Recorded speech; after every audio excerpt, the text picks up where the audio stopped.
ভালো কাজের সাথে থাকব, ভালো কাজের সাথে মানুষকে সম্পৃক্ত করব, ভালো মানুষকে দলে ভিড়াব, কোনো মানুষেরই কোনো ক্ষতি করব না।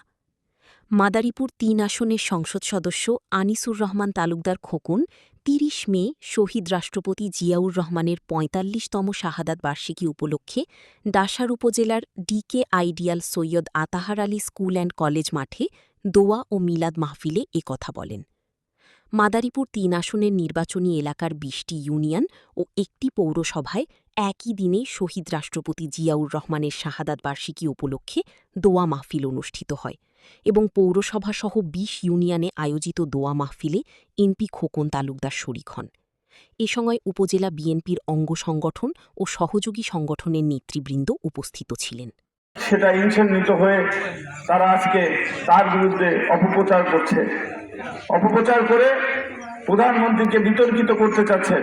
আমরা মনে করি যে সকল দল যে সকল নেতারা এসব অপপ্রচার করছেন, আপনারা ভালো কাজের খারাপ কাজের দুটোরই সমালোচনা করবেন, তাহলে মনে করব যে আপনারা প্রকৃত নেতা, আপনারা প্রকৃত মানুষ।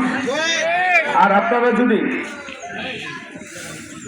শুধু বিরোধিতার খাতিরে বিরোধিতা করবেন, ক্ষমতা আসার জন্য বিরোধিতা করবেন, তাহলে মানুষই কিন্তু আপনাকে পাগল বলবে।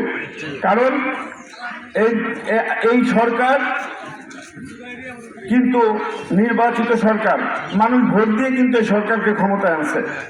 এটা কিন্তু বিগত দিনের মতো কেউ জোর করে ভোট ছিনিয়ে নিয়ে বা দিনের ভোট রাতে করে কিন্তু এই সরকার গঠন হয় নাই।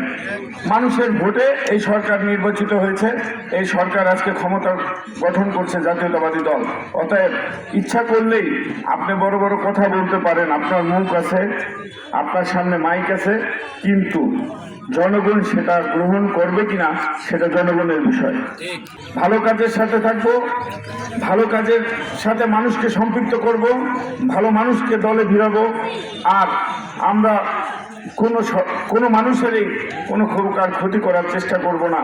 আপনারা জানেন বিএনপি সরকার গঠন করার পরে ইনশাআল্লাহ এই মাদারীপুর ৩ আসনে কোনো একটি মানুষ বলতে পারবে না যে আমাদের দল দ্বারা কেউ নির্বাচনকে কেন্দ্র করে আক্রমণের শিকার হয়েছে, কোনো মানুষ মৃত্যুবরণ করেছে, কারো ঘর বাড়িতে লুটপাট হয়েছে, এরকম কোনো ঘটনা কিন্তু আমাদের এই মাদারীপুর ৩ আসনে ঘটে নাই।